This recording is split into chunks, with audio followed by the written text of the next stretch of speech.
Chapter 25. No Time to Lose. On the evening of March 11th, 1938, Hermine Cheap gathered her 3 children around a radio in their small one-room apartment just outside Vienna, Austria. Kurt Schuschnigg, the Austrian chancellor, was broadcasting an address to the nation. German troops had massed along the border between their countries.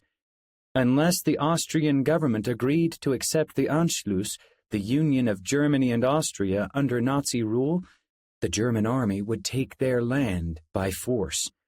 The chancellor had little choice but to resign and ask the country to submit to a German invasion. "And so I take leave of the Austrian people," he declared. "God protect Austria." Hermine began to cry. "Now we aren't Austria anymore," she told her children. "It is Satan's work. Force begets force, and what the Nazis have is not good." Over the next 2 days, few people openly resisted Adolf Hitler's army as the Germans entered the country and took over the police force. Hitler had been born in Austria, and many Austrians supported his desire to unite all German-speaking people in a powerful new empire called the Third Reich, even if it meant giving up national independence. Hermine's husband, Alois, shared her wariness of the Nazis. He had been the president of the Vienna branch for over 4 years, and Hermine served alongside him as Relief Society president. The branch was small, with only about 80 members, and some of them were staunch supporters of Hitler and the Anschluss. Other branch members, especially those with Jewish heritage, viewed Hitler's rise to power with fear and apprehension. But the saints in Vienna were still a family, and the Cheaps did not want the Nazis to divide them. When Hermine and Alois joined the church as young adults, it had created a rift between them and their parents. Alois's father, a devout Catholic, had effectively disowned his son, telling him in a letter that he must renounce his association with the Latter-day Saints. "If you decide not to heed my words," his father wrote, "I shall not speak to you again in this life, and what you write to me will end up burned in the fire." His father had since died, and although Alois now had a good relationship with his siblings, he knew the pain of a fractured family. Other Vienna saints had experienced similar rejection, and many younger couples in the branch looked to the Cheaps as parents. Since Hermine did not usually have money for streetcars, she would walk across the city several times a week to visit women in the branch.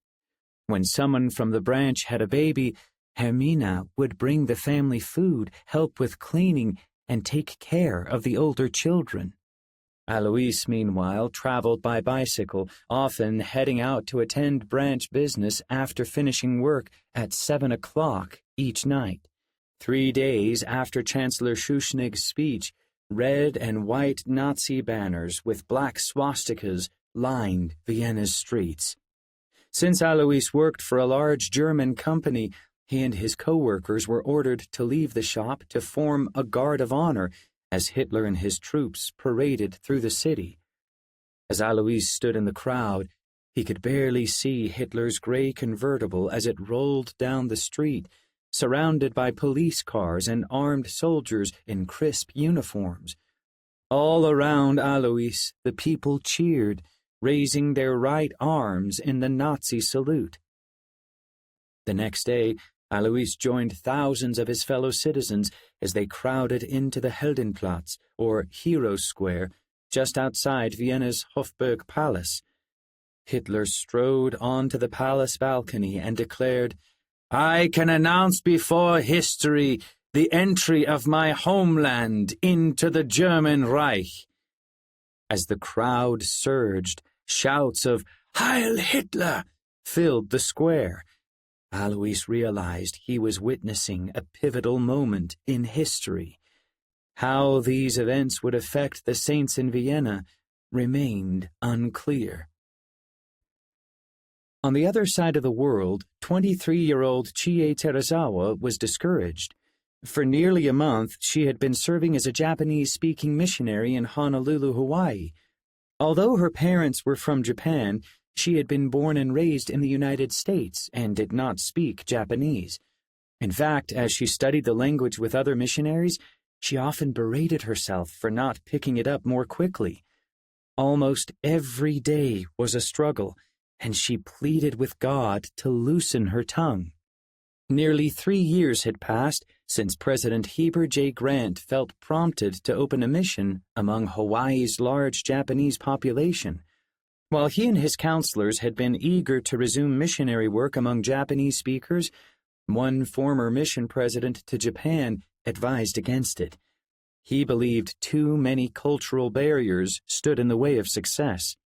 Still, President Grant had pressed ahead with the plan, convinced that a Japanese language mission in Hawaii could establish strong branches of Japanese speakers who could then share the gospel with friends and family in Japan. In November 1936, he called Hilton Robertson, who had also been a mission president in Japan, to open the mission.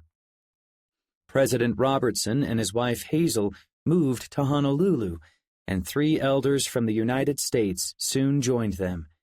Chie then arrived in early February 1938. Despite her struggles with the language, Chie was an enthusiastic missionary. She was the first full-time Japanese-American missionary to serve in the church, and the gospel was a treasured part of her life. Neither of her parents were members of the church, but they had lived for many years among the saints in southeast Idaho. Before her mother passed away in the influenza pandemic of 1918, she had asked Chie's father to send Chie and her 5 siblings to church meetings. "You can't raise them by yourself," Chie's mother had told him. "The church will be their mother, so you can be their father." And the church had done its part well, both in Idaho and then in California after the family moved there. Before Chie left for her mission, the saints in her stake had thrown her a farewell party with speeches by local leaders, a tap dancer, a string quartet, and an orchestra for dance music. As the only single sister missionary in the mission, Chie usually worked with Sister Robertson. Since neither of them spoke much Japanese, they often taught other English speakers. President Robertson also called Chie to organize a Young Women's Mutual Improvement Association in the mission and serve as its president. The assignment was daunting, but she received some advice on how to organize an MIA when Helen Williams, the first counselor in the YWMIA General Presidency, visited the islands. Chie chose her counselors and decided on leaders for the Beehive Girls and Gleaner Girls. She also worked closely with Marion Lee, the elder assigned to lead the young men, to plan the mission's first MIA meeting. Although the organization was for the youth of the church, MIA meetings were open to people of all ages. It would be an evening of traditional Japanese songs, dancing, and storytelling from local saints and friends of the branch. Marion would speak on the purpose and aim of the MIA, and Chie would talk about the history of the YWMIA program. They scheduled the meeting for March 22nd. Chie was nervous that no one would come. Marion worried that the program they had planned would be too short. His companion said there was nothing to worry about. "The Lord will provide," he promised. When the time came to start the meeting, some people had not yet arrived, but Chie and Marion decided to begin without them. The missionaries opened with a song and offered a prayer. Kei Ikigami, the Sunday school superintendent, then showed up with his family. A short time after that, another family arrived. By the end of the meeting, more than 40 people had assembled, including every one of Chie's fellow leaders in the MIA. One man even sang 3 songs, filling out the program and alleviating any fear about a short meeting. Chie and Marion were relieved. The mission's MIA was off to a promising start. "God has opened up the way," Chie reported in her journal. I only hope that we can make it a success. That summer, J. Reuben Clark of the First Presidency prepared to speak at an annual gathering of Latter-day Saints seminary, institute, and college religion teachers. President Clark, a former lawyer and diplomat, was a strong proponent of education. Like many religious people of his generation, he worried about secular trends replacing religious beliefs in the classroom. He was especially bothered by biblical scholars who emphasized Jesus' moral teachings over his miracles, atonement, and resurrection. Throughout his adult life, he had seen friends, co-workers, and even fellow Latter-day Saints become so absorbed in secular ideas that they abandoned their faith. President Clark did not want the same thing to happen to the rising generation of saints. The Church's 3 colleges, 13 institutes, and 98 seminaries were founded to make Latter-day Saints, yet he worried that some teachers at these schools missed opportunities to nurture faith in the restored gospel of Jesus Christ when they refrained from bearing testimony, supposing it would bias their students' pursuit of truth. He believed that the youth of the church needed a religious education grounded in the foundational events and doctrine of the Restoration. On the morning of August 8, 1938, President Clark met with the teachers at Aspen Grove, a beautiful canyon retreat tucked away in the mountains near Provo, Utah. As he stood to speak, a rainstorm blew through the area, battering the lodge where he and the teachers were assembled. Undeterred, he told his audience that he intended to speak frankly on behalf of the other members of the First Presidency. "We must say plainly what we mean," he said, "because the future of our youth, both here on earth and in the hereafter, as also the welfare of the whole church, are at stake." He identified the fundamental doctrine of the restored gospel. "There are for the church, and for each and all of its members, 2 prime things which may not be overlooked, forgotten, shaded, or discarded," he said. "First, that Jesus Christ is the Son of God, the only begotten of the Father in the flesh. The second," he continued, "is that the Father and the Son actually and in truth and very deed appeared to the prophet Joseph in a vision in the woods. Without these 2 great beliefs," he declared, "the church would cease to be the church." He then spoke of the importance of teaching these principles to students. "The youth of the church are hungry for things of the Spirit," he said. "They want to gain testimonies of their truth." He believed a personal testimony of the gospel ought to be the first requirement for teaching the gospel. "No amount of learning, no amount of study, and no number of scholastic degrees can take the place of this testimony," he said. Furthermore, he declared, "You do not have to sneak up behind this spiritually experienced youth and whisper religion in his ears.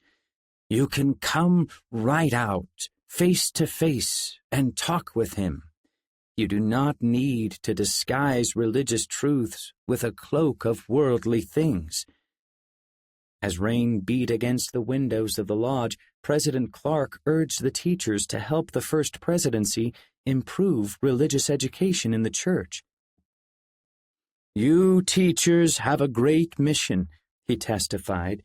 "Your chief interest, your essential and all but sole duty, is to teach the gospel of the Lord Jesus Christ as that has been revealed in these latter days."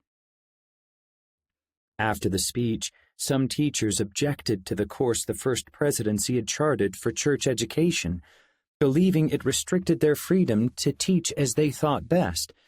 Others welcomed its emphasis on teaching foundational truths and bearing personal testimony. "I am anxious to carry forward the work," Commissioner of Church Education Franklin West told President Clark. "I promise you that you will see marked and rapid improvement." A few months later, the seminary program introduced a new class for its students, the Doctrines of the Church. In February 1939, Chie Teruzawa learned that her mission president was planning to transfer 2 sister missionaries to another area of Hawaii. The news rattled her. With her YWMIA going so well in Honolulu, she did not want to leave. Who would be transferred, she wondered, and where would they go? The mission now had 4 sister missionaries, all of them living and working together in Honolulu. President Robertson, however, had recently organized branches of Japanese saints on Maui, Kauai, and the Big Island of Hawaii. The sisters he selected for the transfer would be responsible for working with the elders to build up one of these branches from its earliest stages. On March 3, 1939, President Robertson called Chie and her companion, Inez Beckstead, into his office. He told them he was sending them to Hilo, a city on the Big Island. Chie felt many emotions at once, and she could not help crying. She was happy and relieved that she no longer had to fret about staying or going, but she would miss working closely with the Robertsons and the Japanese saints on Oahu. A few days later, Chie and Inez said goodbye to a crowd of missionaries and Japanese saints at the harbor in Honolulu. Several women draped the companions with beads and lei. Kei Ikegami gave them some money for the trip. Long-time Japanese saint Tomizo Katsunuma presented them with postage stamps. One person not at the docks was Sune Nachie, the beloved temple worker from Japan who had died a few months earlier. The elderly woman was widely known as the Mother of the Mission, and she had become a dear friend and mentor to Chie over the past year. In the hours after Sister Nachie's death, in fact, the Robertsons had asked Chie to help them prepare her body for burial. Sister Nachie would have loved to know that 2 sister missionaries were going to Hilo. Some years earlier, she herself had served a local mission there. Chie and Inez arrived at Hilo on the morning of March 8th, somewhat seasick but ready to work. Hilo was much smaller than Honolulu. Chie and Inez could see no hotels or restaurants in the town, aside from a cafe along the waterfront. The Hilo branch was about 5 months old, and normally around 35 people, most of them investigators, attended Sunday meetings. The elders had already organized a Sunday school and an MIA program for the young men, but there was no YWMIA or primary. Chie agreed to lead the young women, while Inez served as the primary president. The 2 missionaries moved into the basement of a boarding house for women and found plenty of opportunities to improve their Japanese. One of the first things they did was ask administrators and teachers at a local Japanese elementary school if they could speak to the students about primary. At the time, missionaries used primary as a way to acquaint children and their families with the church. Since the activities were fun and promoted simple Christian values, they attracted children of many faiths. Chie and Inez made a good impression on the school, and before long, dozens of children were attending primary on Wednesday afternoons. That spring, the sister missionaries decided to have the children perform The Happy Hearts, a musical play the Primary General Board had commissioned for primary festivals throughout the church.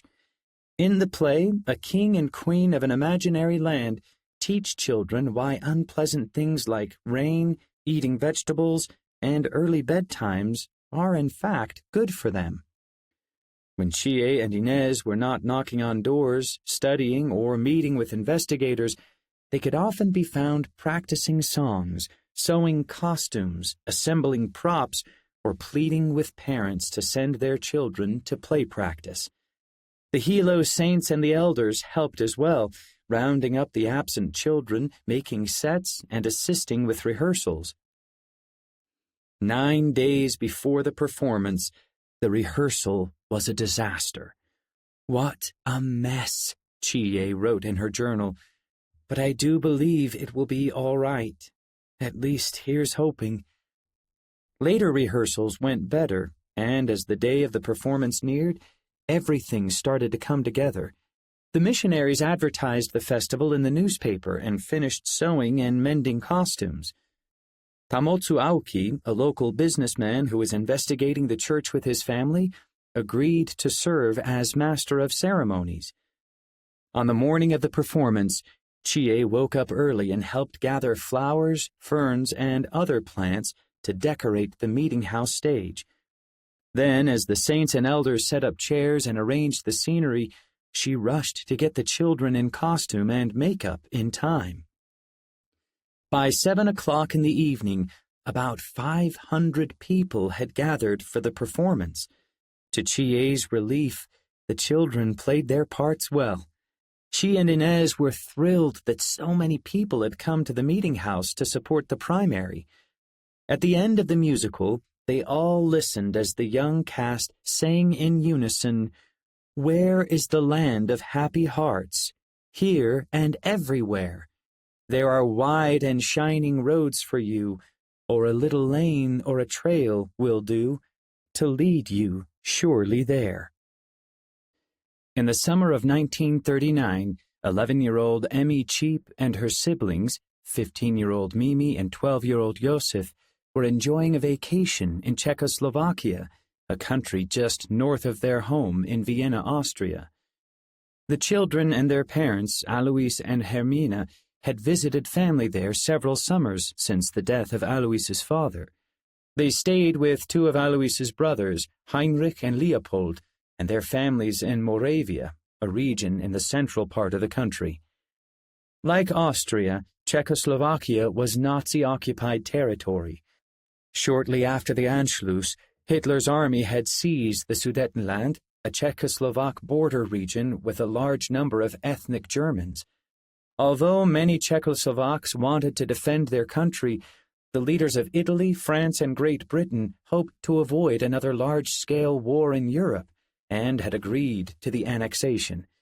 In exchange, Hitler pledged to refrain from any further invasions.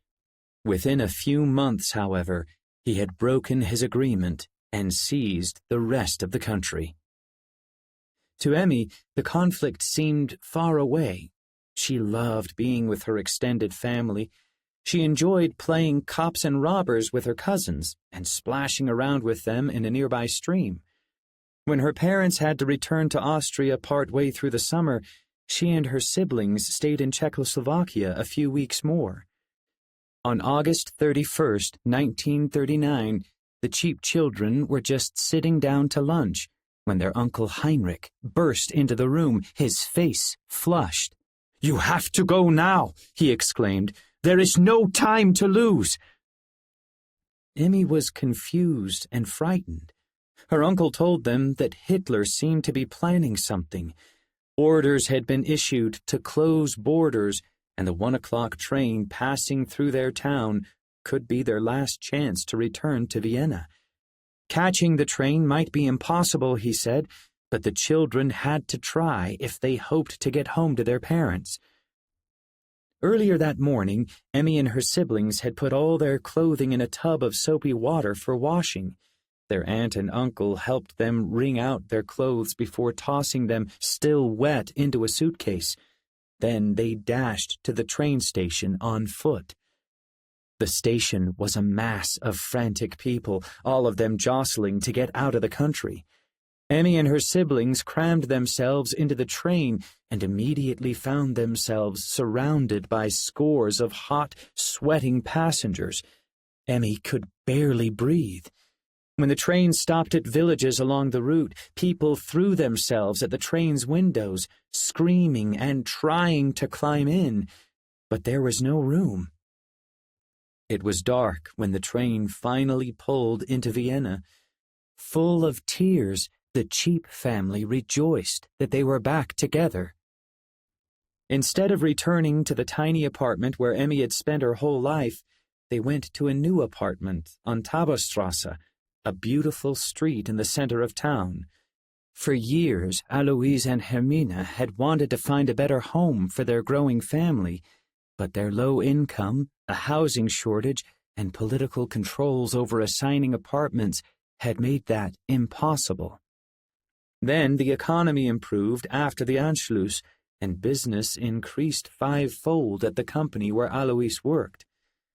With the help of a church member who worked for a Nazi official, Alois and Hermine had applied for a new apartment and received one with 3 bedrooms, a kitchen, a bathroom, and a living room. It was also much closer to the branch meeting house, a 45-minute walk, rather than the 2 hours they were accustomed to. Sadly, the good fortune came at the expense of Jews who had once been the main occupants of Taberstrasse. Not long after the Anschluss, the Nazis and their followers had vandalized Jewish businesses, burned synagogues, and arrested and deported thousands of Jewish citizens. Many Jews with means to flee the country abandoned their homes, leaving apartments open for families like the Cheaps to occupy. Other Jews remained in the city, including some saints with Jewish heritage in the Vienna branch, and they were growing ever more fearful for their lives. On September 1st, Emmy and her family spent their first night together in their new apartment. While they slept, 1.5 million German troops invaded Poland.